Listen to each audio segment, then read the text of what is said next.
प्रिय छात्रों, लोक शिक्षण संचालनालय मध्य प्रदेश द्वारा प्रश्न बैंक 2020-21 के लिए गणित विषय के लिए कक्षा 9वीं की जारी की है। उसमें आप देख रहे हैं कि अभी तक हमने 2 आपको वीडियो बना दिया है। एक तो रिक्त स्थानों की पूर्ति और दूसरा उसमें आपको सही जोड़ी की वीडियो देखने को मिली है। अब आइए आज हम बात करेंगे सत्य और असत्य वाले प्रश्नों की। तो बच्चों यहाँ पे आप देख रहे हैं पहला प्रश्न है, किसी घटना की प्रायिकता का मान ऋणात्मक भी हो सकता है। तो ये घटना ऐसी कोई घटित होती ही नहीं जिसका मान ऋणात्मक हो, वह कथन असत्य होगा। इस प्रकार से दूसरा प्रश्न है, समद्विबाहु त्रिभुज के तीनों कोण बराबर होते हैं। तो समद्विबाहु में कोई 2 कोण ही बराबर होंगे, इस कथन को हम कहेंगे असत्य।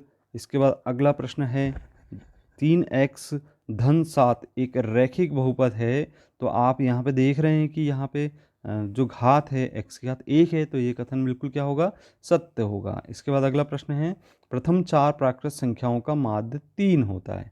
तो प्रथम 4 प्राकृत संख्याएं कौन कौन सी, 1 2 3 4, इनका योग कर दें और 4 का भाग दे दें तो कितना होगा, 4 3 7 और 2 और 1 10, 10/4।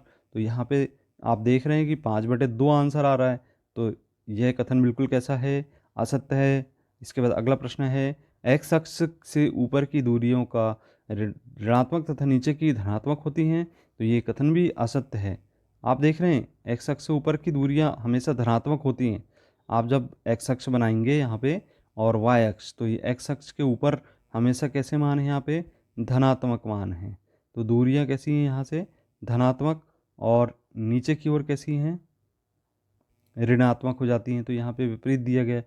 अब आप देखेंगे अगला प्रश्न है कि 1/2 और 1/3 में कौन सा बड़ा है। तो ये बिल्कुल कथन सत्य है कि 1/2 बड़ा है। आप इसको सरल करके भी देख सकते हैं कि कौन सी संख्या बड़ी है। इसका सही तरीका ये है कि आप इसमें त्रियक गुणा कर दें। कैसे कि 3 का और 1 का गुणा कर दें तो कितना हो गया, 3, और 3 बड़ा है 2 का, एक तिर्यक गुणा करके देख लें आप, 2 एकम 2, तो 3 क्या है, यहाँ पे बड़ी संख्या है। तो इस प्रकार से ये कथन सत्य है। अगला प्रश्न है, एक प्रयोग की घटना प्रयोग के कुछ परिणामों को संग्रह करती है।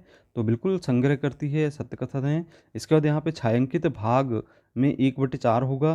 तो यहाँ पे चूंकि आप देख रहे हैं यहाँ पे A 3 भाग इसमें छायांकित है, तो इसको लिखा जाना था 3/4, लेकिन लिखा गया है कितना, 1/4। अब आप समझ सकते हैं कि कथन कैसा होगा, असत्य होगा। इसके बाद अगला प्रश्न है, भाज्य बराबर भाजक धन शेषफल। तो ये बिल्कुल असत्य होगा। इसके बाद किसी घटना की घटने की प्रायिकता 0 और 1 के बीच में होती है। तो बिल्कुल सत्य कथन है। यहाँ पे आप जानते ही हैं कि जो प्रायिकता है इसका मान 0 से बड़ा और 1 से छोटा होता है। इस प्रकार से आपको पता होना चाहिए। अब इसके बाद अगला प्रश्न है 11वां, एक त्रिभुज का क्षेत्रफल होता है आधार गुणित ऊंचाई। यहाँ पे देखिए 1/2 नहीं लिखा गया है, तो इसका मतलब ये कथन कैसा है, असत्य है। अगला प्रश्न है, सबसे छोटी प्राकृत संख्या 1 है। तो बिल्कुल सत्य कथन है। इसका ऋण 4 बड़ा है 1/2 से। अब आप इसको सरल कर लें, सरल करने पर आप क्या देखते हैं, यहाँ पे ऋण 4 का 2 में गुणा करें तो ऋण 8 हो गया, और यहाँ बड़ा है 1। तो चूंकि 1 बड़ा होता है, ये तो बिल्कुल कथन असत्य हो गया। आपको दिखाई दे रहा है यहाँ पे कथन असत्य है। इसके बाद अगला प्रश्न है, यहाँ पे चतुर्भुज के चारों कोणों का योग 360 होता है। बिल्कुल यहाँ पे आप देख सकते हैं चतुर्भुज के चारों कोणों का योग 360 होता है, सत्य है ये कथन।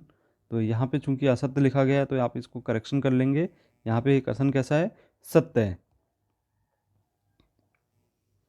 इसके बाद किसी घटना की प्रायिकता 1 से अधिक भी हो सकती है। तो बिल्कुल नहीं हो सकता, 1 के बराबर होगी, 1 से कम होगी, लेकिन 1 से अधिक नहीं होगी। प्रायिकता का न्यूनतम मान 0 होता है, बिल्कुल सत्य है। यानी जो न्यूनतम मान होता है आप देख रहे हैं कि 0 भी होती है।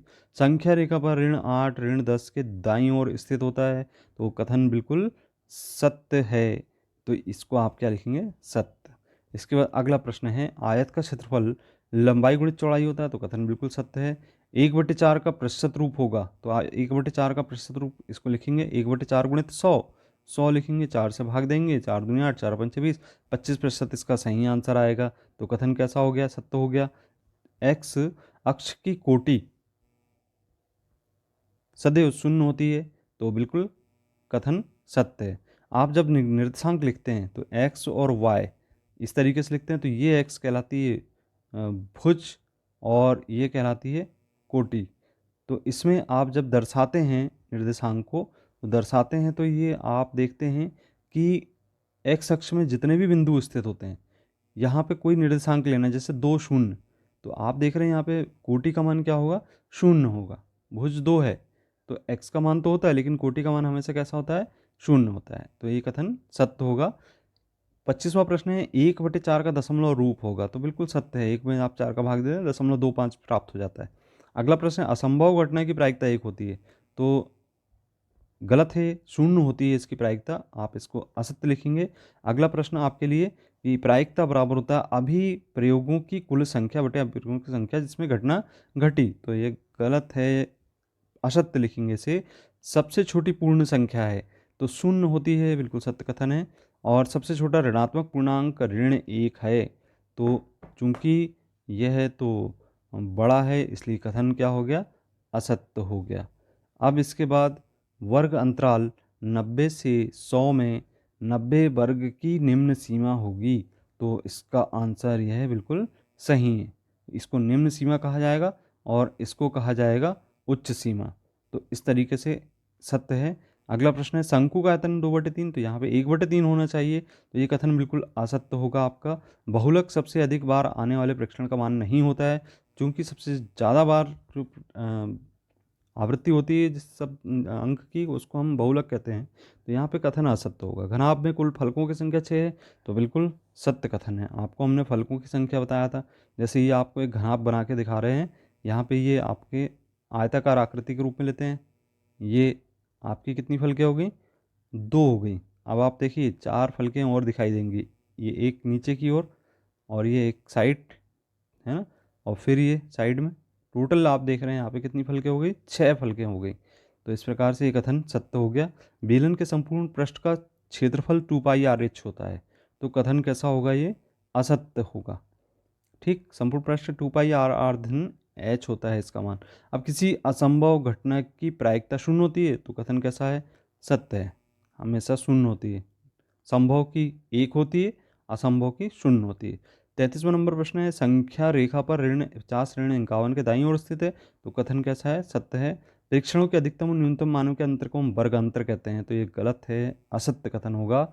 इसके बाद आप अगला प्रश्न देख रहे हैं यहाँ पे, अंतिम प्रश्न है कि एक घटना ई की अनुभाविक या प्रायोगिक प्रायिकता पी बराबर प्रयोगों की कुल संख्या जिनमें ई घटी है, और इसमें अभिप्रयोगों की कुल संख्या से भाग देते हैं, तो कथन बिल्कुल सत्य होगा। इस प्रकार से ये सत्य एवं असत्य कथन वाले महत्वपूर्ण प्रश्न थे। आप इनका अभ्यास कीजिए।